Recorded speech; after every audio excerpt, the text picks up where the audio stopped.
What's up, guys? How are you doing? Welcome back to Football Digest Daily. Well, not Digest Daily, we're just basically checking what has been happening over the weekend here at Football Digest KE, where we see football and then repeat because you're mad about football like that. My name is Nyash. Now, the weekend has happened. Of course, you're back to football. We're talking Kenya Premier League, we're talking Premier League, we're talking Serie A, we're talking La Liga and Bundesliga and all that, and then some. So let's check what has been happening. In the KPL wise, we had, of course, our team, or my team, Tusker FC, not actually playing the Kenya Premier League. They were playing the CAF Champions League qualifier against Zamalek from Egypt, I think. And we actually lost. We lost the game 1-0. And I'm thinking, oh my God, now can you beat Zamalek next week on Friday in Egypt? I don't know, man. I absolutely have no idea if you can actually do it. Kind of scared. But of course, there are other Premier League matches going on. Not really much worth talking about. Gor Mahia were happening or were playing, I think, on Friday against a team from Sudan called Al Ahly Morewi. Something of that sort, if I'm not wrong. And Gor Mahia won that game 3-0. So they look like they might be going to the Europa League of Africa. All right, so that's what happened over the Kenya Premier League, or in terms of Kenyan football, okay? It wasn't any normal games at KPL. Kenya Police lost 2-0 to Nairobi City Stars. AFC Leopards were held to a 0-0 draw by KCB. Ulinzi Stars beat, which team was this? Is it Mathare United 1-0? Nothing much really. But where a lot was happening was in the goddamn Premier League, where, you know, it's our bread and butter. All right? Now, we had, of course, Manchester United. We had Liverpool kicking off, the early kickoff on Saturday, 2:30 against Watford. And they beat Watford a good one. Liverpool are used to go early kickoff. He's on his story. He's your name, if you know kickoff. He's your name, as in, those are fables to them. They don't understand that shit of being drilled in the early kickoff. They battered Watford. And Claudio Ranieri, dilly-ding, we were thinking, okay, coming back to the Premier League, we don't know what he can do. Early kickoff, Liverpool are missing, Alisson, Fabinho.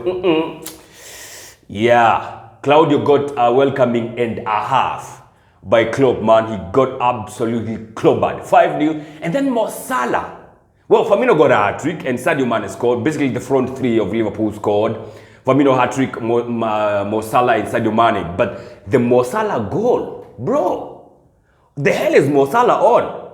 I mean, Mo Salah right now he's right at the top 3 best players in the world right now. I'll put him, Lewandowski and Benzema as the top players right now in the world.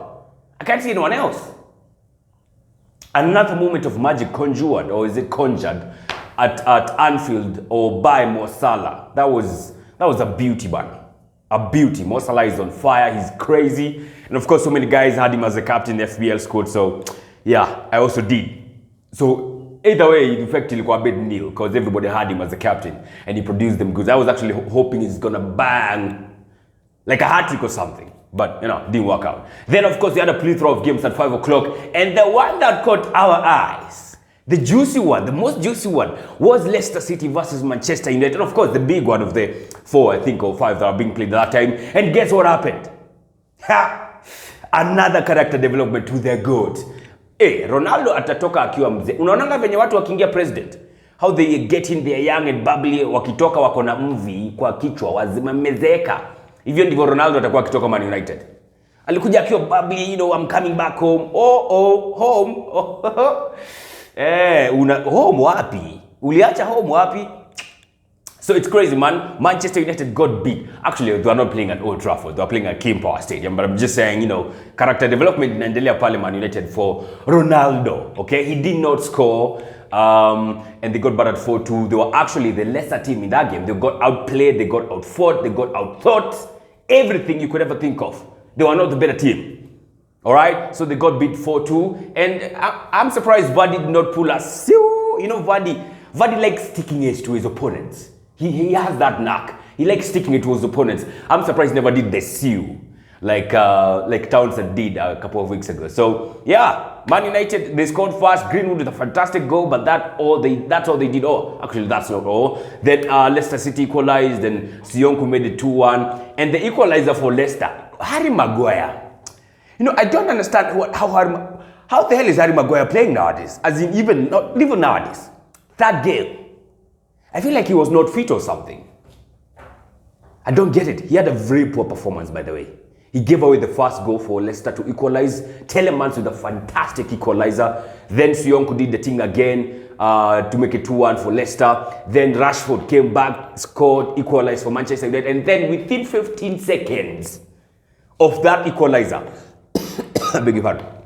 Within 50 seconds of that equalizer, bang, Leicester were 3-2 up again. Nilifurahi sana kuona hivyo. Vitu inanipeanga laha ndani ya roho kuona vitu kama hizo zikihappen, man. So it was interesting, man, to see that. So 3-2 for Leicester, and then Daka made it 4-2 again. Poor marking by Maguire. Man United are in trouble, man. And like Josiah said, Manchester United is a proper Johnny Bravo. A proper one. When you look at the attack, it's fucking scary. They have Ronaldo, they have I won't even mention Sancho. Sancho has gone by the 10 games without scoring shit. Has he arrived at Manchester? I don't understand. 73 million, 10 goals, 10 games, no goals, no assists. We need to talk about this guy more. We need to have a deeper conversation about Sancho. So they have Bruno, they have Greenwood, they have Ronaldo, they have Rashford who's coming back. I think he'll add a different dimension to the attacking lineup for Man United. But that's a proper Johnny Bravo. Umse amekula upper body proper, chest iko fiti, shoulders iko chiseled up. Until you see the defense. That's where they have Lindelof, they have Eric Bailly, the Glass, they still have Phil Jones, they have Harry Maguire who's doing shit. So it's crazy at Manchester United. And their fixtures coming up does not help. So they better get their shit correct. And even if they don't get their shit correct, one thing is for sure, Ole is not going anywhere. Ole is staying. So Ole in all the way, man. As in, he's doing the thing. We are here to be entertained. Are you not entertained? I am totally entertained by Ole. So he can continue doing the thing. Man United at Japan, man. Wakona this game week coming up on, I think tomorrow actually. They have, on Wednesday. They're playing against Atalanta in the Champions League. So, another tricky fixture. Then they go and play against Liverpool. Then they go and play against Manchester City. Then they go and play against Tottenham. Then they go and play against Chelsea. They are fucked. Simply put, they are fucked. Alright, so that happened at 5 p.m. Then the last game was the Brentford versus Chelsea game. Of course, this was going to be a cracker. It's a derby, right? But boy, we honestly never thought we were going to see that side of Brentford. Walipeleka Chelsea. Chelsea were barely hanging on. I swear to God, was it not for Mendy, Chelsea would have gotten battered like 3-4 goals there. Mbeumo hit the post twice. Mendy saved them 3 times. Well, it's not like Mendy is a different entity of Chelsea. He's still a Chelsea player, right? So he did the thing, man. Mendy is goddamn impressive. He is a beast, all right. The kind of pulls, the kind of saves he pulled. Crazy, man. And then again, Brentford again. What will you say? Brentford have beaten Arsenal. Arsenal are poor and shit. Brentford went again, beat West Ham. They drew with Liverpool. Anybody who goes to Brentford Community Stadium and comes out with 3 points, when in normal. Because Brentford are going to give you a lot of trouble and then some. So, Brentford lost that game 1-0. And if you want to lose a game, I think, if you have to lose a game, that's how you should lose it. I think, the Brentford way. Because they fought all through. Well, they played the last 20 minutes the good way. They were the strongest side in the last 20 minutes. And then again, you all know football, it's not about 20 minutes. It's about 90 minutes. So 70 minutes were not so good. 20 minutes were brilliant. Couldn't help themselves still. So Chelsea won the game 1-0. Then on Sunday, yesterday, we had Everton versus West Ham. West Ham won that game 1-0. West Ham are a good side. They're playing well. That's what they want to do. That's how you want to win games. Just 1-0, come kafunga, come enda. Just like Chelsea. That's a title winning win. Performance, if you ask me. A championship winning performance, the way Chelsea did against Brentford. Then we had Spurs versus the new Moneybag FC. Spurs won that game 3-2, an interesting game for sure. But still, the Moneybags they have a lot of work to do. Maybe that's the last game for Steve Bruce. We don't know. Maybe he's still going to be staying a bit more. Time will tell on this one. So no other game caught my eye. Apart from one game being played at 5 p.m. between Aston Villa and Wolves. Wolves were trailing 2-0 and they came back to win that game 3-2. Crazy game, right? Interesting, absolutely interesting. Norwich could not get anything against Brighton. They drew that game 0-0. Any other game that is worth mentioning? Nah. The only other worth mentioning is happening tonight. Well, the second biggest game of match day 8. Another London derby. Easy derbies are London in mingi, man. So we have Arsenal today. We will be playing against Crystal Palace at 10 p.m. We'll be welcoming back our legend, a man like Patrick Vieira. And that's what we're going to do. Welcome him. And then after welcoming him, we give him a good beating. Yes. I don't care how we win this game. I just want us to win as a Premier League. Just win it, okay? As long as you have 3 points in the bag, you're okay with me. Nishajua, so far, our defense is not that big of a problem, so I don't expect us to be troubled that much. It's not easy playing against Crystal Palace. They always have a thing against us, you know. Plus, it's a derby. You know what happens in derbies, right? So it's going to be an interesting game one, for sure. An interesting game. So let's see what's going to happen. I'm looking forward to 3 points there. Okay, of course, the Premier League is the most entertaining league in the world, seconded by the Serie A. The Serie A for me this season, and I think even last season, is the second most competitive league in Europe. And it's entertaining and then some. Like we had this weekend, we had Lazio playing against Inter Milan. Lazio won that game 3-1. And then there was this incident of Luis Felipe jumping on Correa. Correa now used to play for Lazio, went to Inter Milan, and then came back to Lazio and got clobbered. And then Luis Felipe jumped on him. I don't know what he was thinking. Of course, Kalita Vurugu, right? And he got red carded. And then he went off crying. Chief, now these guys are dramatic, but banner, yo. Luis Felipe, man. So Inter Milan are not doing well, by the way, this season. They are not doing well. I think they are third with, I think, 7 points between them and the number one team. The number one team is none other than Napoli. They are beating everybody. They are beaten Juventus the other weekend, or this weekend. I think actually yesterday they were playing against Torino, another team in form, and they beat them 1-0. Osimhen doing the thing. And Osimhen was one of those strikers who's going to be looked at by a lot of clubs come the summer. We have a new breed of strikers who are coming up. Kina Osimhen, Kina Isak, Kina Dusan, Kina Calvert-Lewin. Some dudes who are tall, lanky, and a bit quite technical.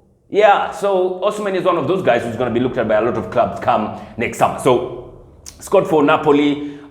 Juventus, they are also on the rise now. They are, I think, 8th in the Serie A, but they are doing good. Their first 3 fixtures were terrible, just like Arsenal's. They were terrible. Now, they are winning games. They beat AS Roma yesterday. An interesting game. Of course, an Italian classic for sure. And they beat them 1-0. Mourinho taking another L. The other game that was happening was between AC Milan and Verona. AC Milan came from behind to win that game 3-2. And that is interesting. I think AC Milan are the second team now in Serie A, if I'm not wrong. So they're doing the thing. They're doing the thing. Barcelona got back to winning ways. They beat Valencia yesterday 3-1. Koeman, of course, I'm sure is buoyed by it. Guess who scored the first goal for Barcelona? Or was it the first? I think it was the first. Ansu Fati. Now, Ansu Fati, of course, the new number 10 for Barcelona. He's back, banged in up. Cracker. Yesterday, it was beautiful to watch, man. And Barcelona won the game 3-1. Memphis Depay got another goal. And who scored another goal? Coutinho scored also for Barcelona. So, yeah, Barcelona back in winning ways. So, let's see what we're going to do in the midweek. We have midweek fixtures. Like I said, the early kickoff your midweek fixture in happen Leo, 10 p.m. Arsenal versus Crystal Palace. Then tomorrow we have the Champions League. On Wednesday we have the Champions League. On Thursday we have the Conference League and the Europa League. Then on Friday we are back again to wind up this week playing against Aston Villa. Okay, so it's going to be a cracker. Also, tonight we shall be having the Twitter space from 8 p.m. to 10 p.m. Just an in-depth analysis and talk of what happened over the weekend, especially from Man U fans. Tunataka kusikia what you guys have to say. So we'll be doing the Twitter space from 8 to 10 p.m. tonight. Have a fantastic week and God bless and take care.